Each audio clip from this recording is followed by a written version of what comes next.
Concern over future World Heritage listings, 2 people seriously injured in a Margate crash, and Bill Clinton's final warning to Haiti.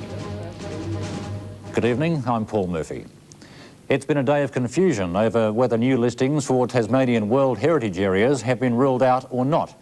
Earlier today it was claimed the Commonwealth rejected any new nominations this year. However, the Environment Minister claims he's been misquoted and says nominations may yet go ahead. The word got around fast.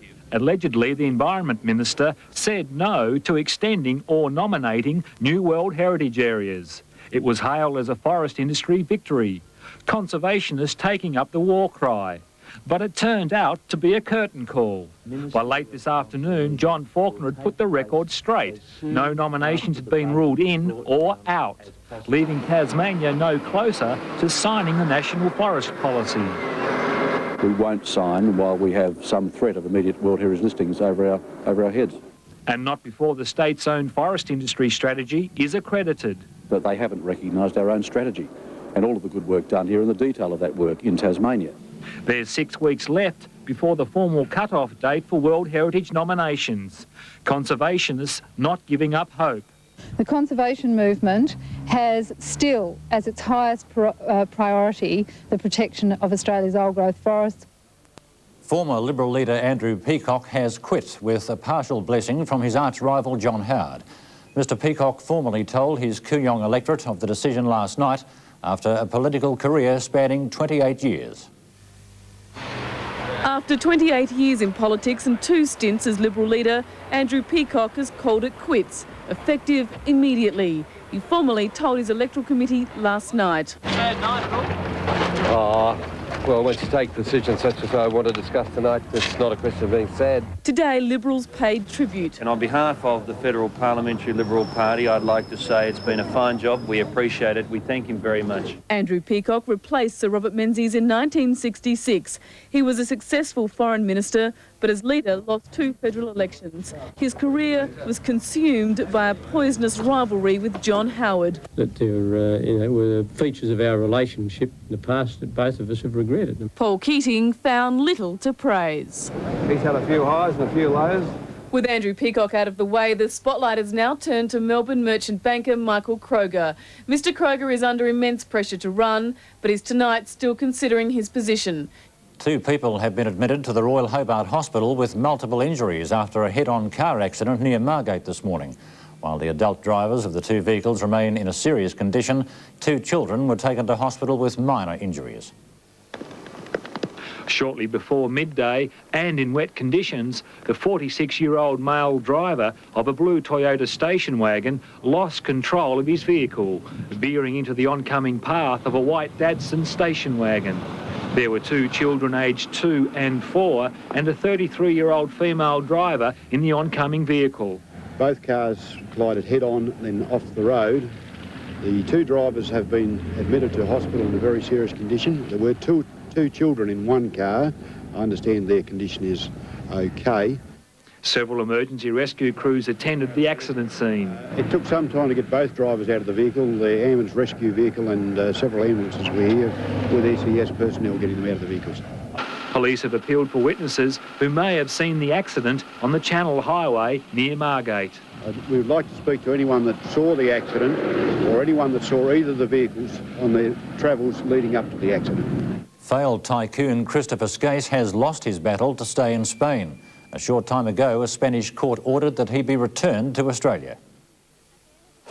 After years of unsuccessful bids to get Christopher Skase home, it finally looks as though Australian legal authorities have won. The 3 judges who heard the former Quintex chief's mercy plea in July weren't convinced, coming down in favour of the lawyers who'd filed for his extradition. Skase had argued he was too ill to travel, that his lung condition made it potentially fatal for him to leave his island home of Mallorca. This is attempted murder of the 1st degree. But it's believed expert medical evidence at the hearing convinced the court Skase's health would endure the journey home.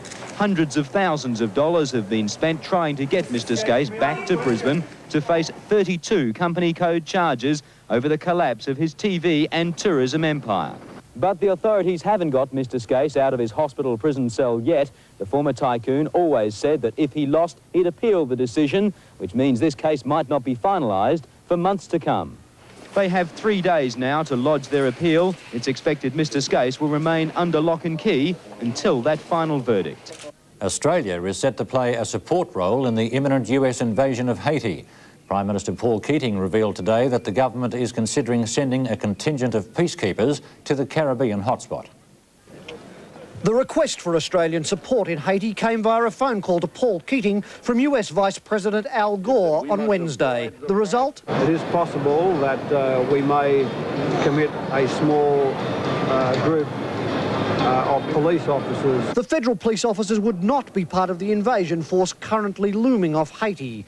It would arrive after the action, carrying out similar peacekeeping duties to the AFP contingent currently in Cyprus. Mr. Keating adamant they would not be involved in any shooting war. Not in a combat sense, no. Mr. Keating urged the Haitian military junta to take the US invasion threat seriously. I think they should take due warning from the President. Mr. Keating gave Vice President Gore no commitment, saying only Australia would consider the request. The numbers of any force still undecided. In an address to the nation today, President Clinton put the Haitian dictators on notice. The message of the United States to the Haitian dictators is clear.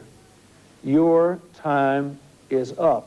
By the weekend, 2 aircraft carriers, 20 ships and 6,000 US troops will be standing off Haiti. The dictators are resisting, despite their 7,000-man army being ill-equipped with ancient artillery, half a dozen armoured vehicles, 2 planes and 1 boat. A break now, then in the news ahead, improving the quality of our wool clip and a new era for the Australian Navy.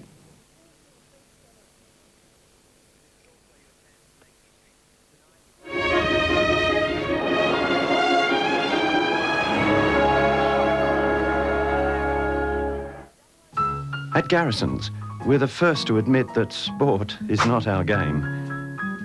And obviously music isn't our forte. But come to us for financial and retirement advice and we'll show you how it's really done. We've earned our reputation as leading financial specialists for one simple reason. It's all we do, so call us. But please, don't ask for gardening advice. Announcing a great new Tasmanian company. A company that guarantees Tasmanian farmers will now pay low mainland prices for fertilizer. A company that guarantees better service, better agronomic support, and a wider range of blends. A company that guarantees huge investment in both Tasmanian agriculture and Tasmanian industry, and a better deal for all Tasmanians. Impact Fertilizers, another great boom for Tasmania. Back, stay. Forward, and around, and back, and forward, stay. Back.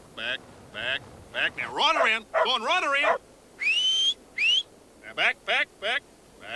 Good dog, back, turn around. The Daewoo at $14,000. Stay. It handles better than a cattle dog. Why didn't you stay, boy? There's nothing you can't do in a Daewoo. Test drive the exciting new Daewoo from only $14,000. That's right, $14,000. Exclusive to Vinbury Motors, Burnie, Ulverstone, Devonport and Launceston. A siege is presently underway in Smithton. A 50-year-old man armed with a shotgun has locked himself in a house and has threatened to shoot himself or anyone who comes near the house. Police negotiators are with the man, but no further details are available at present. Earlier today in Smithton, a 23-year-old man was taken into custody after a shooting incident at 6:30 this morning. A woman was shot in the stomach and is reported to be in a serious but stable condition.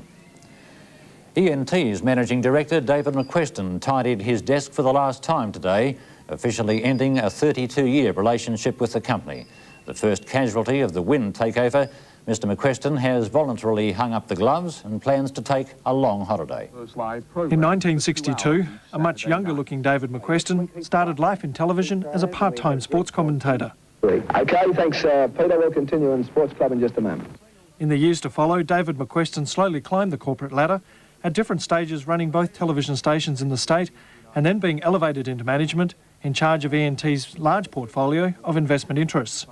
David McQuestion was also a catalyst for change in the racing industry, with his most notable achievement being the construction of the new grandstand at the Mowbray racecourse. In the heady days of the late 80s, David McQuestion's position was a job of great importance. Well, we were in charge of over 1,000 people, and we had companies in every state in Australia. But like the Bonds and Skases of Australia, that period also brought public scrutiny and the inevitable Royal Commission, a difficult time for the boss of ENT. The Royal Commission was very difficult, and also some of the other charges that were brought against me were difficult to put up with, but I had a very supportive family and staff, and when we got through it all, you know, life became a lot easier. So after 32 years, a Royal Commission and a successful takeover bid, David McQuestion is going to take a well-earned rest. I'm going to have 6 months or 12 months, or I don't care how long it is, and I'm going to recharge my batteries, and then I'm going to decide what I'm going to do. But this community and this state's been very good to me, and I'm stopping here.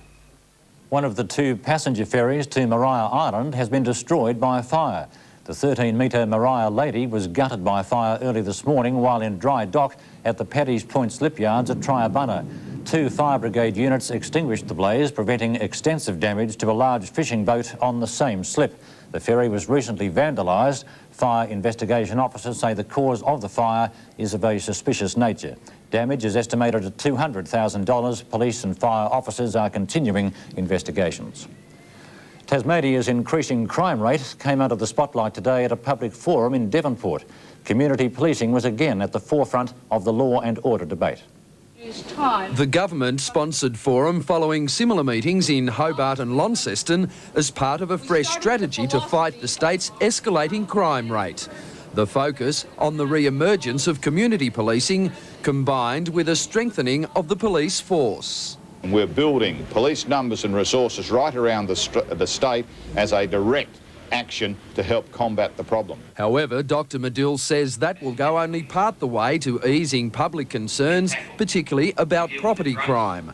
He believes the community at large has a major role to play through schemes such as Neighbourhood Watch, Business Watch and Crime Stoppers.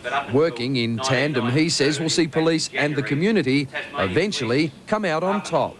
As we develop these community relationships with police, then we will get, I believe, the outcomes that we're seeking. The forums, it's hoped, will identify the underlying causes of crime and lead to local prevention strategies. The state government will be going into bat for Tasmanian farmers next week. Robin Gray says he'll be seeking federal government assistance at a primary industry meeting on Friday. The federal government has recognised how serious the drought is in parts of the mainland following Paul Keating's visit this week.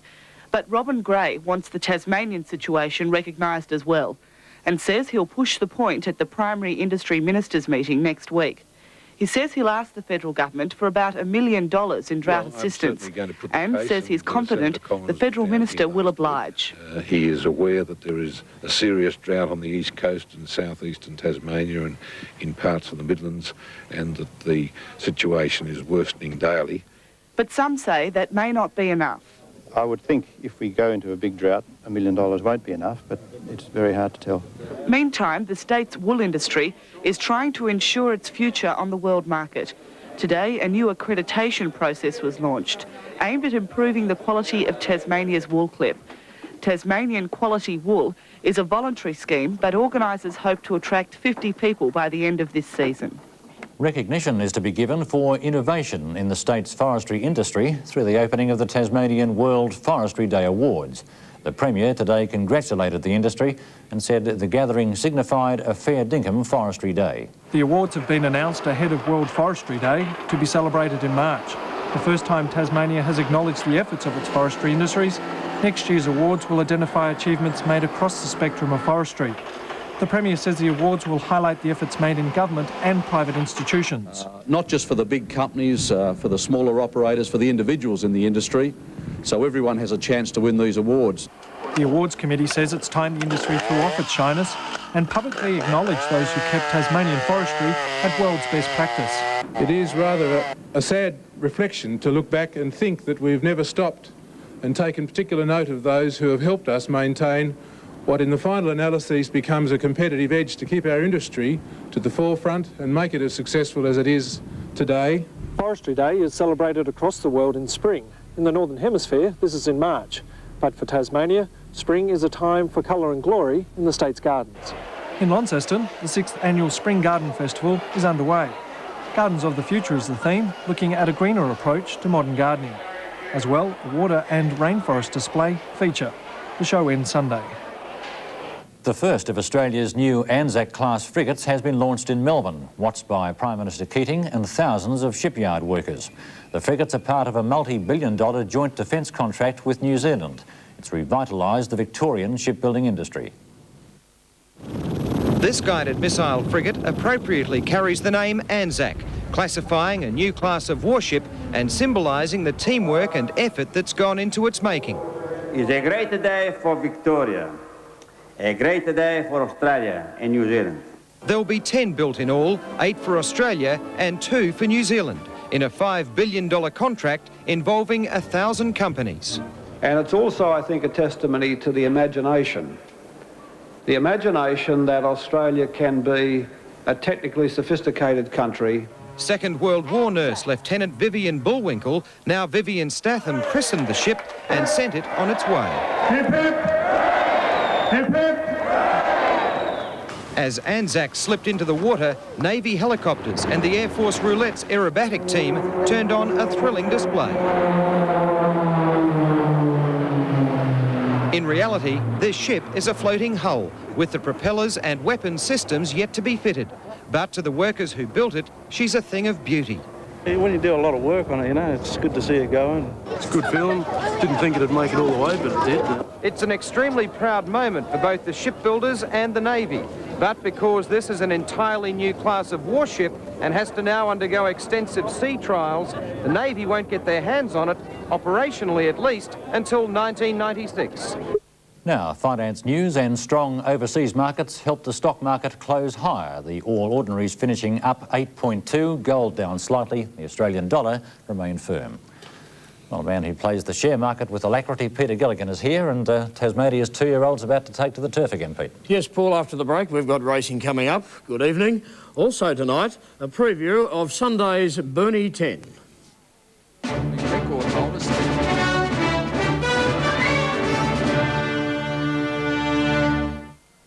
Tonight, the Romper Stomper burglary. He didn't show much despair. The Aussie movie man charged over a New York break-in. A bizarre story of betrayal and deceit. Plus, the secret's out. AFL's strictly for girls. With spring in the air, Bonita Leather and Accessories and Thomasina Boutique Burnie have slashed a massive 20% off everything in their spring sale. That's right, 20% off everything, including new arrivals. Both stores will be open all this weekend, so don't you miss out. Cities that never close down, from New York to beyond an old London town. But no matter how far or how wide I roam, I still call Australia home. I'm always traveling. I love being free, and so I keep living the sun and the sea, with my heart lies waiting there over the ground. Still call Australia.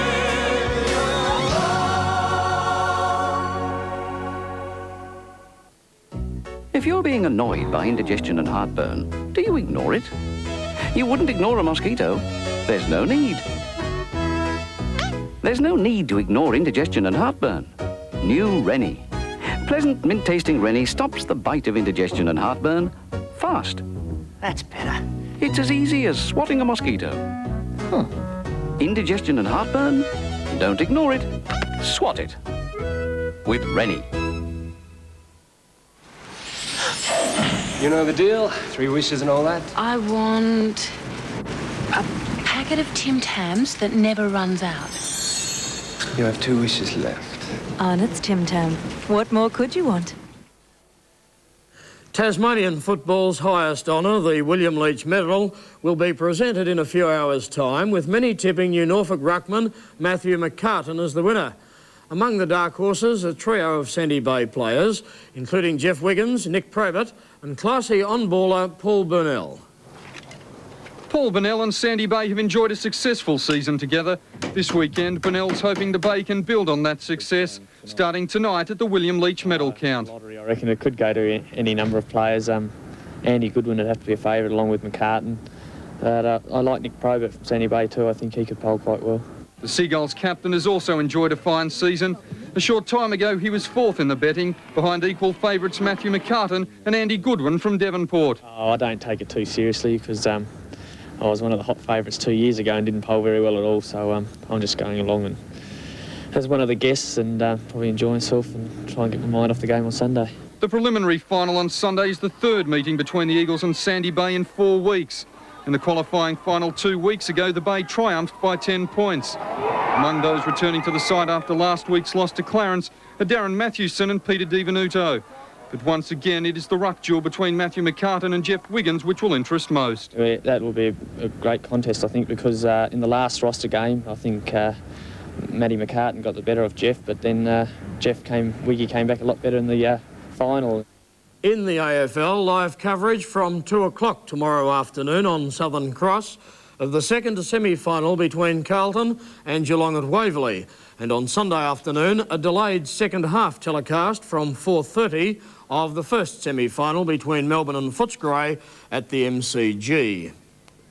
It's been a day of highs and lows for Australia at the World Rowing Championships, with 12 scullers or crews now through to the finals. Sculler Bronwyn Roy and the men's coxless pair of Robert Walker and Richard Wern surprised, but Olympic champions Peter Anthony and Stephen Hawkins missed out.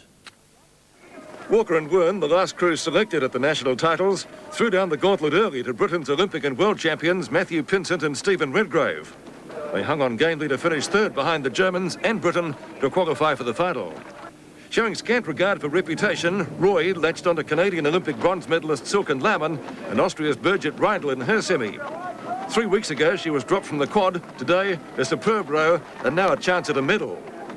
Olympic double sculls champion Stephen Hawkins could manage only fifth in the lightweight semis behind British world champion Peter Haining, while his former partner Peter Anthony, now rowing with Nick MacDonald Crowley, met a similar fate. Just out of a place in the final, the men's coxless four, fourth behind Italy, Germany and Slovenia, with bowman Peter Murphy giving his all but in vain. In rough conditions, though, the women's eight was superb, winning from Holland and Canada. More than 1,200 competitors will start in this year's Burnie 10 on Sunday, the race's 10th anniversary. It will be without some of Australia's top middle distance runners, although a good quality field will fight out the 10-kilometre event. Well over 1,000 runners will line up in this year's race. Missing, however, will be record holder Steve Monaghetti and some of Australia's other top performers. The Commonwealth Games marathon runners are all out, others are training overseas or about to go, and this year's Burnie 10 clashes with the Victorian Half Marathon Championships. Nonetheless, race organisers are happy with the quality of the field. We've managed to hold our place as the #1 10-kilometre road race in the country, and we don't have any trouble at all getting the best runners available on the day to come down to Tasmania. Among the top chances, New South Welshman Colin Dalton, recent City to Surf winner Paul Arthur, Darren Wilson from Victoria and Ray Boyd from Western Australia. Carolyn Schwallow and Michelle Dillon are expected to fight out the women's race. Up for grabs, $22,500 prize money, including $1,000 bonuses for breaking the men's and women's records. We've certainly got runners that are capable of taking the record. It now stands at 28.38, was set by Steve Monaghetti last year. But if you look at Paul Arthur, Colin Dalton, Ray Boyd, they're all capable of running that sort of time. Over the past few weeks, a considerable number of Tasmania's new season 2-year-olds have descended on the state's major racecourses.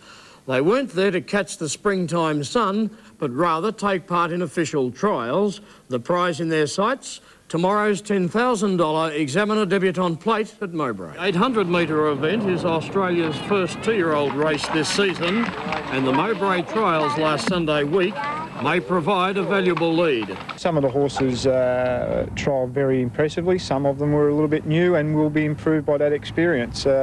No horse stood out, so I'd say the betting will play a fairly important role. Quickest trial winner was Rashena, who appears a very forward young filly. She looks to be race-proof, so she'll get out and run quick, whether she can sustain that. Given that the other horses are now a bit more at peak fitness and have learnt a little bit more, I'm not so sure. El Murtis was impressive, defeating Clay Valley Ranch. Zarita did everything right to outgun Petite Pateau, and Ribbons Rouge, a filly by El Moxie, caught the eye with her win over Our Vain Girl. It went very well, and I'm certain that El Moxie is going to be a top stallion. Importantly, the surface at Mowbray should be ideal. For the weekend in this morning, we've only had 2 millimetres of rain, and with the irrigation water that my staff have been putting on the track during the week, I would expect that we'll have a good track tomorrow. And Paul, that sounds like a good cue for the weather. It certainly is, Peter. The weekend weather coming up next with Peter Murphy.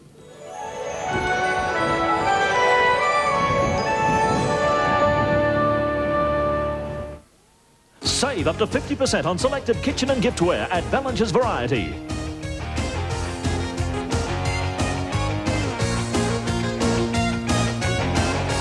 Ballinger's Variety, Ulverston, Devonport and Launceston.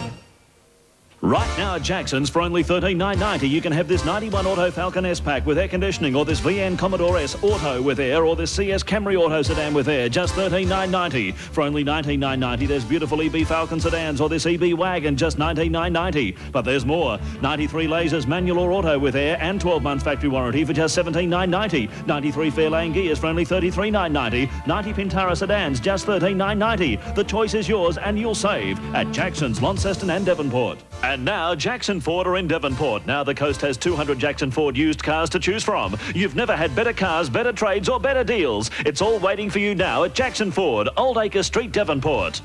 You may never buy a used car for less. This R stands for many things. It's about renewal and getting the most from our resources. It's reaping rewards, listening to reason and being receptive to new ideas. It's realizing the potential of your property and of yourself. Raise your sights, blaze new trails, and always remember that you can rely on Roberts. When I finish shopping, the first thing I do, Even before I unpack, I have a Magnum. I can't help myself. Yeah, I always have a pack or two tucked away in the fridge. I put everything on hold. There's nothing I like more. Curling up with a Magnum. It's just the best. Relaxing at home just wouldn't be the same without Magnum. My special moment. It's the most fun you can have at home. Don't miss the 6th Annual Southern Cross Network Advocate Home and Wedding Fair, September 17th and 18th at the Burnie Civic Centre. Find out the latest tips from over 50 exhibitors, enjoy the fashion parades and sporting displays, Jeff Hayes the magician, and discover who's made it into the Tasmanian Sporting Hall of Fame. There are thousands of dollars in prizes to be won, including a queen-size Sealy ensemble and a trip for two to Coco Bay Resort in Noosa. You won't want to miss Tasmania's largest home and wedding fair, September 17th and 18th at the Burnie Civic Centre. This weather report is brought to you by Trust Bank, your bank. Good evening. Some snow fell today on higher grounds and showers were reported in many districts today. Top fall to 3 o'clock was 10 millimetres at Tarraleah. Temperatures, as expected, dropped. Last night, -3 at Lyawini, very cold in Queenstown today and 9 degrees, and today's top only 14 at St Helens. The cold front that crossed last night is now well to the east of Tasmania. We are now subjected to very cold, mottled cumulus cloud in a southwesterly airstream operating across Tasmania. And the close-up picture gives us a better look at that cloud pattern across the state today. A gale warning is current from Low Rocky Point to Tasman Island overnight, with a strong wind warning elsewhere. And the winds tomorrow, not southwesterly, but turning at west-northwesterly tomorrow across most of the state to 30 knots. Another cold front is set to cross tomorrow, once again introducing a cooler southerly airstream when that passes. The forecast for tomorrow, afternoon showers for Burnie and Devonport, 3 to 14 degrees. A cool day with drizzle and rain for Queenstown, a top of 12. Mainly fine along the east coast, Swansea 16 degrees. Afternoon shower for Launceston, 5 for most of the day. The chance of a frost in the morning and 1 to 15. And for Hobart, a shower or two continuing and 5 to 15. On Sunday, Cold and showery with highland snow, with clearing conditions in the northeast on Monday. A few showers forecast for Melbourne tomorrow and 16 degrees. Showers also forecast for Adelaide and Perth, otherwise fine on the Big Island tomorrow. Paul, a cold weekend on the way. Thank you, Peter. Coming up on Real Life, players at the centre of rugby league game fixing allegations speak out and name names. Good night.